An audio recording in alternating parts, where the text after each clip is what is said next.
प्रिय आत्मीय दाजुभाइ दिदीबहिनीहरू, हामी नेपालीहरूको घर आँगनमा नयाँ वर्ष 2082 आइपुगेको छ।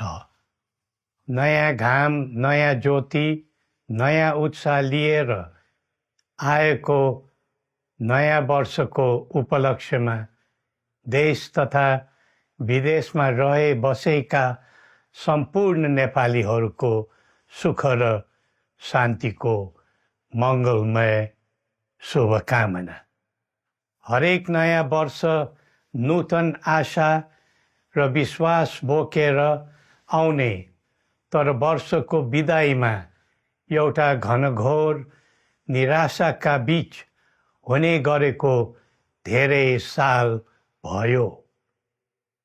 समाजका विभिन्न दल, वर्ग र जन समुदायले आफ्नो धारणा, आस्था तथा अभिव्यक्ति राख्न पाउनु प्रजातन्त्रको सुन्दर विशेषता हो। तर त्यस्तो धारणा र मान्यता प्रस्तुत गर्दा सबैले संयम अपनाउनु पर्दछ।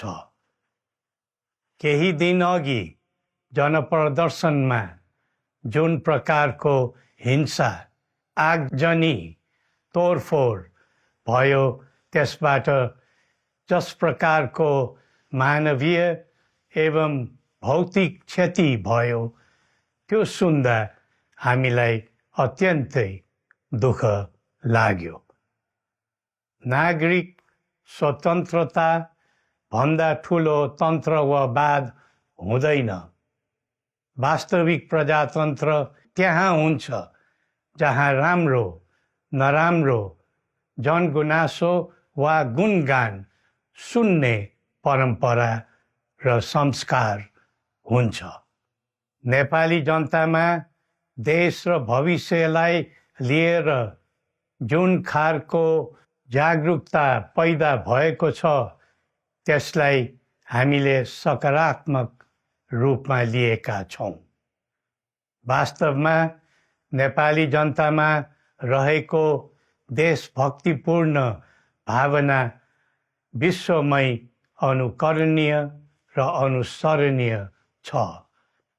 देशलाई विद्यमान जटिलताबाट मुक्त गराई शान्त, स्थिर र समृद्ध मुलुक बनाउने जागरुकता जुन पैदा भएको छ, नयाँ वर्ष 2082 मा नेपाली जनताको चाहना अनुसारको परिणाम हासिल हुने विश्वास थपिएको छ।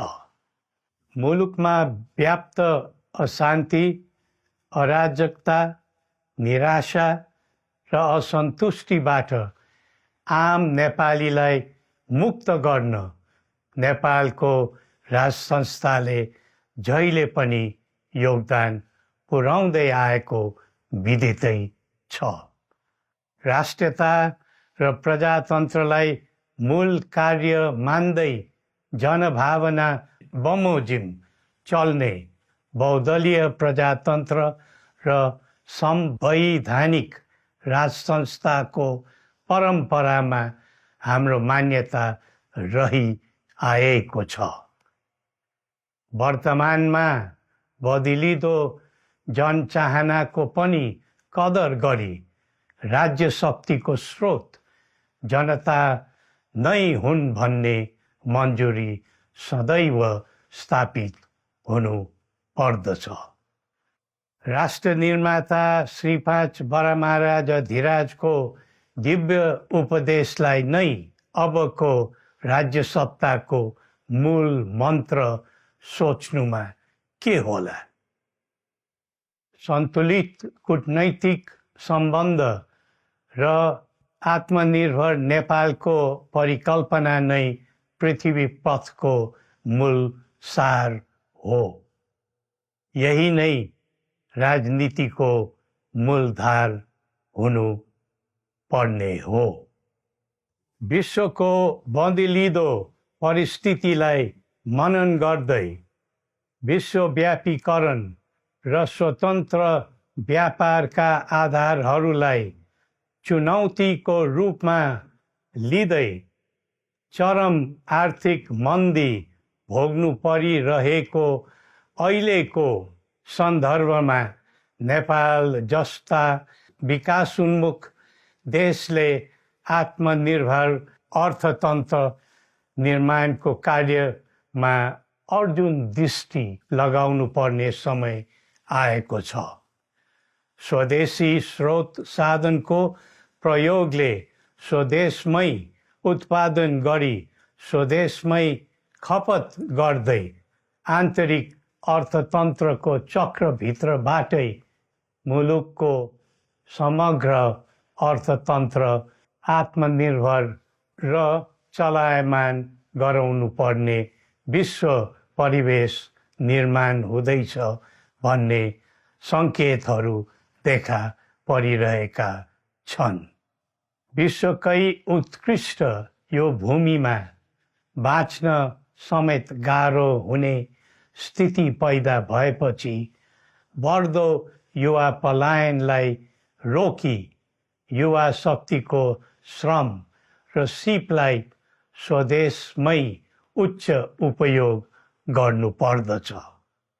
युवा स्वरोजगारको निम्ति अवसरहरूको खोजी गरी नेपालमै आय आर्जन गर्न सक्ने वातावरण तयार गर्नुपर्ने आजको पहिलो आवश्यकता बनेको छ। सबै नेपालीको तन, मन र ध्यान त्यसैमा लगाउनु परेको छ। विश्वभरि छरिरहेका नेपालीहरू एकताका सूत्रमा बाँधिन अब ढिला गर्नु हुँदैन। आफ्ना ज्ञान, सिप र सामर्थ्य मात्र होइन, त्यहाँ आर्जेको पुँजी, स्रोत र साधन समेत नेपालमै लगाउनु पर्दछ भन्ने भावना सबैमा जागृत गराउनु परेको छ। प्रकृतिले दिएको स्वर्ग जस्तै सुन्दर हिमवत् खण्ड नेपाल सिँगार्न र विकासको बिकुल फुक्न कसरी लाग्ने र लगाउने स्वदेश फर्क स्वदेश नै स्वर्ग भन्ने अभियान चलाउनु पर्ने आजको आवश्यकता भएको छ। जनभावना र चाहना बुझी मुलुकको समग्र संरचनामा नै हेरफेर र सुधारका कदम चाल्नुपर्ने तथ्य स्पष्ट देखिन्छ। शिक्षा, स्वास्थ्य र दैनिक कामकाजका पद्धति र प्रणालीहरूमा आमूल परिवर्तन र सुधार गरी यिनको आधुनिकीकरण अनिवार्य भइसकेको छ। युग प्रविधिको हो, सावधानीपूर्वक उपयोग गर्नु सकेमा राष्ट्रको योगदानमा ठुलो टेवा पुग्न सक्नेछ।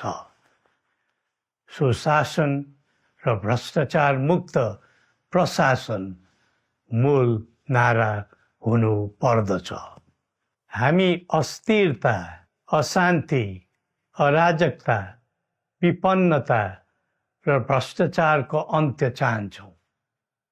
त्यसका निम्ति नेपाली जनताबाट हुने हरेक प्रयासहरूमा एकबद्धता रहनेछ।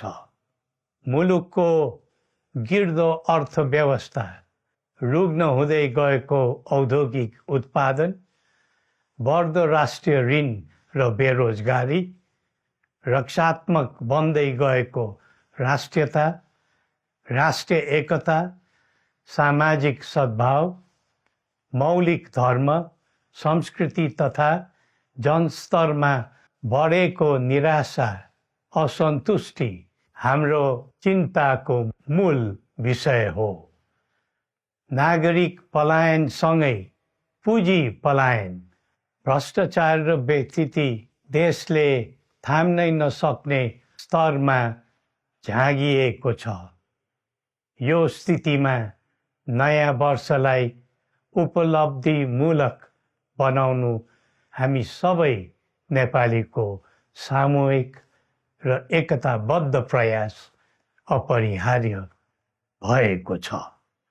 नेपाली बीच द्वन्द्व नहोस्, परस्पर अविश्वास र हिंसाको दुःखद मनोस्थिति नबनोस्, देशवासीहरू कुनै पनि नाम र न्युहुमा ध्रुवीकृत नबनुन् भन्नेतर्फ हामी सदैव सचेत र संवेदनशील छौँ। नेपालीको एकतामा नै नेपालको भविष्य निहित रहेको यथार्थलाई हामीले आत्मसात गरेका छौँ। सबैले यही वास्तविकतालाई आत्मबोध गर्नुपर्दछ भन्ने ठान्दछौँ। हाम्रा आह्वान हामी कसैको निजी स्वार्थपूर्तिका निमित्त होइन, कुनै खालको सैद्धान्तिकवाद वा विचारको होइन, समग्र राष्ट्रको स्वाधीनता, समग्र जनताको सम्प्रभुता तथा नेपाल र नेपालीको सुखमय प्रतिष्ठाको निम्ति हो। आफ्नै प्रकारको अग्रणी राष्ट्र हामीले नै बनाउने हो अनि आफ्नो स्वतः र अस्तित्व हामी आफैले उठाउने हो। संसार धेरै अघि बढिसक्यो, तर हामी यो वा त्यो वादको चक्रव्यूहमा फँसेका छौँ। नेपाल आमालाई केन्द्रमा राखेर हाम्रा विचार बन्नुपर्छ, हाम्रा कदम चल्नुपर्छ। हरेक समस्याको समाधान संवाद, सहमति, समन्वयन र सहकार्यबाट हुन सक्छ। आगामी वर्ष नेपाली इतिहासको स्मरणीय र सुनौलो सम्झना बन्नुपर्छ र बनाउनु सकिन्छ भन्ने विश्वास हामीले लिएका छौँ। नयाँ वर्षले नयाँ आशा, उमङ्ग र उत्साह ल्याओस् अनि नेपालीको सुनौलो भविष्यको सुनिश्चितता होस्। श्री पशुपतिनाथले हामी सबैको कल्याण गरून्। जय नेपाल।